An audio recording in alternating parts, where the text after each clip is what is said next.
সাম্প্রতিক সময়ে বাংলাদেশে অতীতের যে কোনো সময়ের চেয়ে বেশি হারে বিবাহ বিচ্ছেদ হচ্ছে।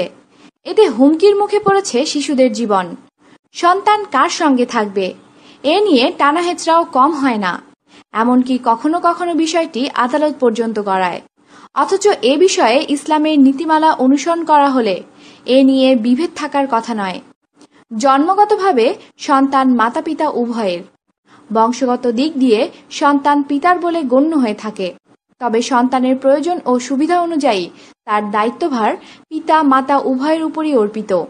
কোনো কারণে পিতামাতার বিচ্ছেদ হয়ে গেলে তখন সন্তানের লালন পালন বিষয়ক জটিলতা সৃষ্টি হয়ে থাকে।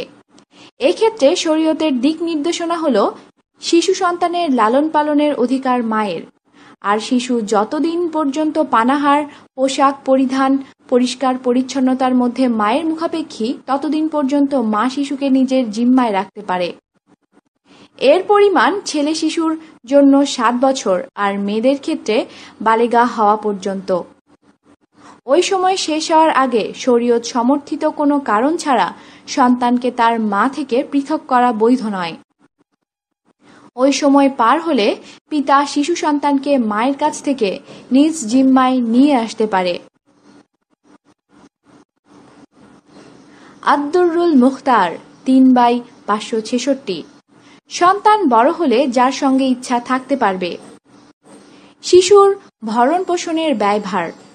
সন্তান যার কাছেই প্রতিপালিত হোক না কেন তার ভরণ পোষণের ব্যয়ভার পিতার উপরই ন্যস্ত থাকবে। তবে সন্তানের নিজস্ব সম্পত্তি থাকাবস্থায় তার সম্পদ থেকে ব্যয় করা যাবে। যদি পিতার সামর্থ্য না থাকে, মহান আল্লাহ বলেন, তার পিতার কর্তব্য হল বিধি মোতাবেক শিশুদের মাতাদের খাবার ও পোশাক প্রদান করা। সাধ্যের অতিরিক্ত কোনো ব্যক্তিকে দায়িত্ব প্রদান করা হয় না। আর কষ্ট দেওয়া যাবে না কোনো মাকে তার সন্তানের জন্য কিংবা কোনো বাবাকে তার সন্তানের জন্য। সূরা বাকারা আয়াত 233। যে কারণে মা এ অধিকার হারাবেন। নীতিবিহীন জীবনযাপন করলে। যদি এমন কারো সঙ্গে তার বিয়ে হয় যিনি শিশুটির মাহরাম আত্মীয় নয়, কেননা তখন সে স্বামীর বাড়িতে স্বামীর হক আদায় করতে গিয়ে শিশুর লালন পালনে ব্যাঘাত হবে। সন্তানের প্রতি অবহেলা করলে ও দায়িত্ব পালনে অপরাগ হলে। যদি সে ইসলাম ত্যাগ করে অন্য কোনো ধর্ম গ্রহণ করে। যদি সন্তানের পিতাকে তার জিম্মায় থাকা অবস্থায় দেখতে না দেওয়া হয়। বাদায়ে-উস-সানায়ে 4/42। আব্দুল্লাহ ইবনে ওমর রাদিয়াল্লাহু আনহু সূত্রে বর্ণিত, একদা এক মহিলা বলল, হে আল্লাহর রাসূল, এই সন্তানটি আমার গর্ভজাত। সে আমার স্তনের দুধ পান করেছে এবং আমার কোল আর আশ্রয়স্থল। তার পিতা আমাকে তালাক দিয়েছে। এখন সে সন্তানটিকে আমার থেকে কেড়ে নিতে চাচ্ছে। রাসূলুল্লাহ সাল্লাল্লাহু আলাইহি ওয়াসাল্লাম তাকে বললেন, তুমি অন্যত্র বিয়ে না করা পর্যন্ত তুমি তার একাধিক হকদার। সুনানে আবু দাউদ হাদিস 2276। তবে মা যদি তার নতুন সংসারে সন্তানকে হেফাজতে রাখতে পারে এবং মায়ের পরবর্তী স্বামী এর সন্তানকে লালন পালনে সন্তুষ্ট থাকে, সেক্ষেত্রে মাকে সন্তানের জিম্মাদারি দিতে কোনো সমস্যা নেই। ফাতাওয়ায়ে হাক্কানিয়া 4/425। মায়ের অবর্তমানে শিশুর জিম্মাদারি। মায়ের অবর্তমানে শিশুর জিম্মাদারি মায়ের নিকটাত্মীয়দের কাছে চলে যাবে। এক্ষেত্রে একটি নির্দিষ্ট ক্রমধারা অবলম্বন করা হবে। মায়ের অবর্তমানে নাবালক শিশুর হেফাজতকারী পর্যায়ক্রমে হবেন মায়ের মা, নানি, নানির মা, যত উপরের দিকে হোক। এরপর পিতার মা, দাদি, দাদির মা, যত উপরের দিকে হোক। আপন বোন, মা বাবা একই। বৈপিত্রীয় বোন, মা একই কিন্তু বাবা ভিন্ন।